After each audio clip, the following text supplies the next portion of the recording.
नामय धारा असुमिरी सुमिरी नर उतरहि पारा। तो भाई बाबा कह गए। अब हमारी पौराणिक भाषा क्या कहती है? पौराणिक भाषा में इसी बात पर दस्तखत कर दिया।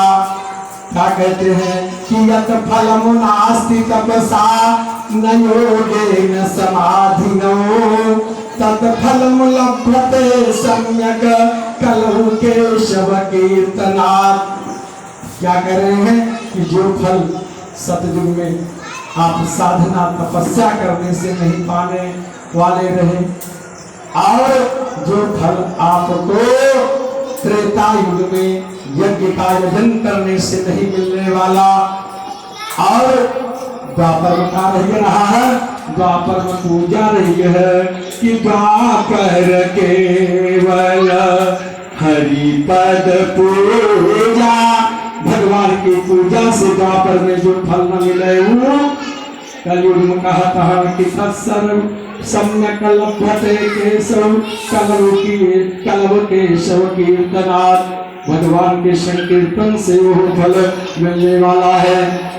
और आगे कहते हैं कि हे राजन, आहार की शुद्धि से ही अंतःकरण की शुद्धि होती है।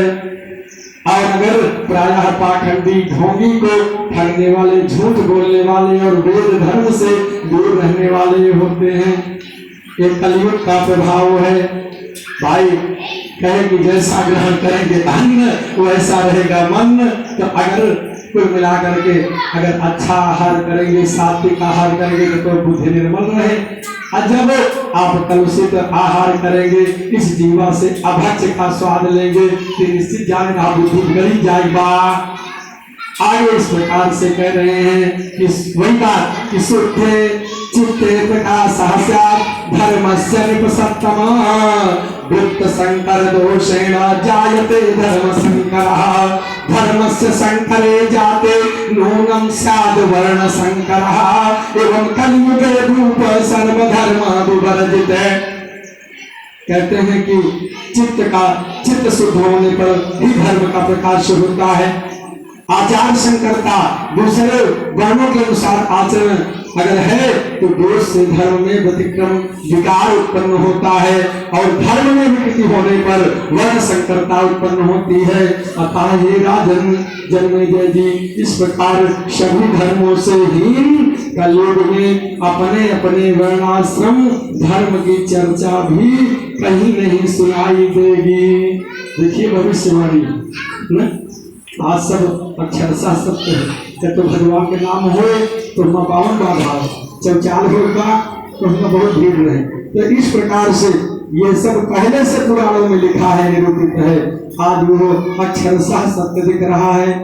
आगे पवित्र तीर्थों का वर्णन है और चित्त शुद्धि की प्रधानता और इस संबंध में विश्वामित्र और वशिष्ठ के परस्पर बैर की कथा आई है।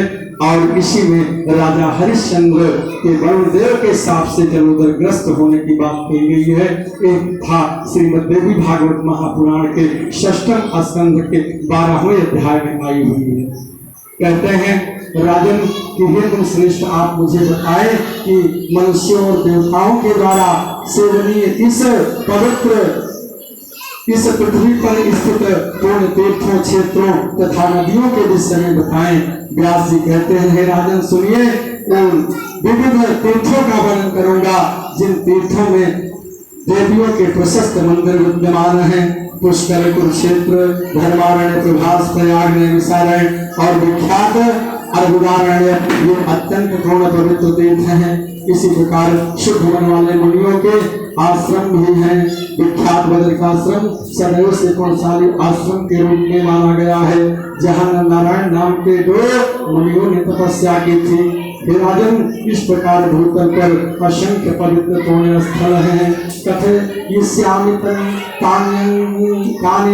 प्रसंगेन च कानिचित् तीर्थानि दानानि दत्तानि च मठास्तथा तपांसि पूर्णकर्माणि सापेक्षाणि महीपते द्रव्य शुद्ध्यन्ति आचुद्धिं मनः शुद्धिमपेक्ष च।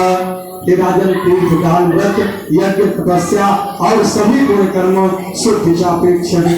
और किसी चक्कर में धन जो खर्च कर रहे हैं, धन की शुद्धि, कार्य की शुद्धि और कार्य के निमित्त आपका मन कितना पवित्र है, ये तीनों शुद्धि हो तभी जो है वो उसका लाभ मिलना है। अन्यथा तीनों में से एक भी शुद्धि में खोटापन है तो लाभ कैसे पा सकते हैं।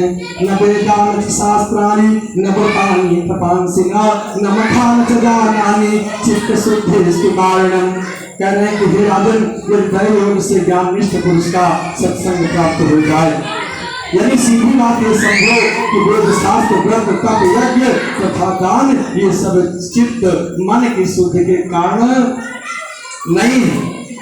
ब्रह्मा जी के पुत्र वशिष्ठ वेद विद्या में पारंगत थे और गंगा जी के किनारे रहते थे।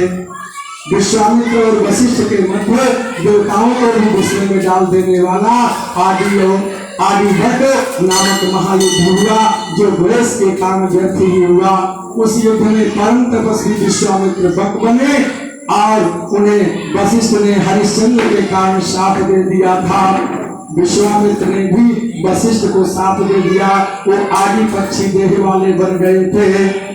तो राजा बोले कि श्रेष्ठ तपस्वी और धर्म पारायण दोनों मुनि श्रेष्ठ किस प्रकार ये परस्पर वैरभाव उत्पन्न कर लिए।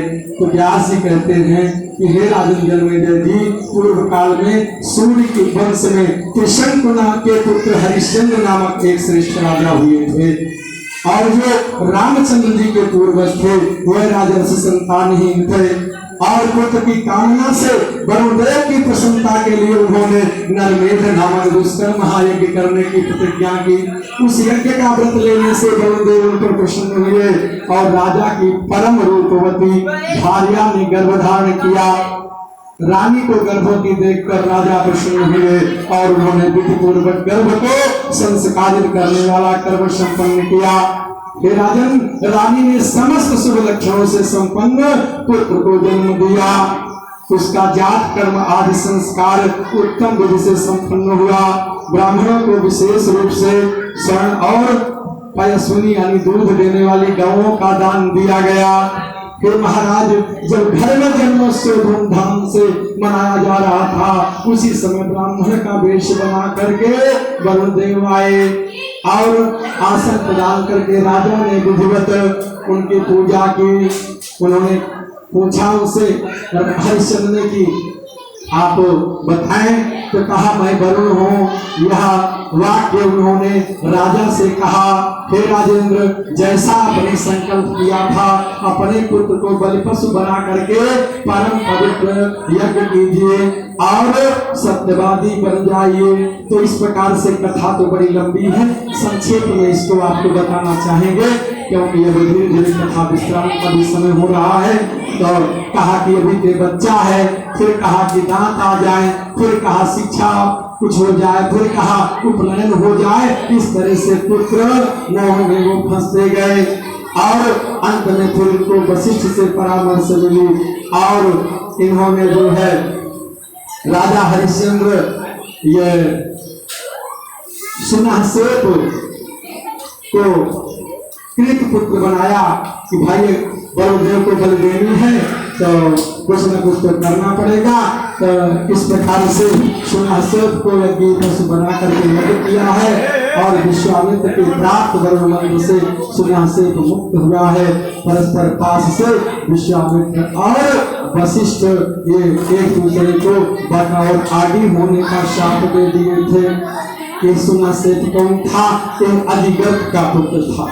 तो क्या बताएं, कथा तो लंबी है, समय भी कम है, यही इतना जाने कि अधिगर्भ का पुत्र जो था ये सुनासेप, इसके 3 पुत्र थे। अधिगर्भ के 3 पुत्रों में से ये हुआ कि बड़ी गरीबी थी कि कैसे भरण पोषण हुआ। तो ये सोचा गया चलो ठीक है, अब सोचिए कि एक पुत्र को बेच दे तो कम से कम और तो परिवार के लोग सुख पूर्वक रह ले। तो जो बड़ा पुत्र था वो पिता को प्यारा था और ज्येष्ठ पुत्र को ही पिता के माता के न रहने पर उनके मन कृत्य से और वैदिक आदि कृत्यों को करने का अधिकार दिया गया है कि प्रथम ज्येष्ठ पुत्र ही करे। तो ज्येष्ठ पुत्र पिता को ज्यादा प्यारा था अब भाई छोट लड़की महतारी ज्यादा प्यार हो गई, उसको प्यारा होता है। अब बीच का पुत्र था, इसी सुना से को बेच दिया।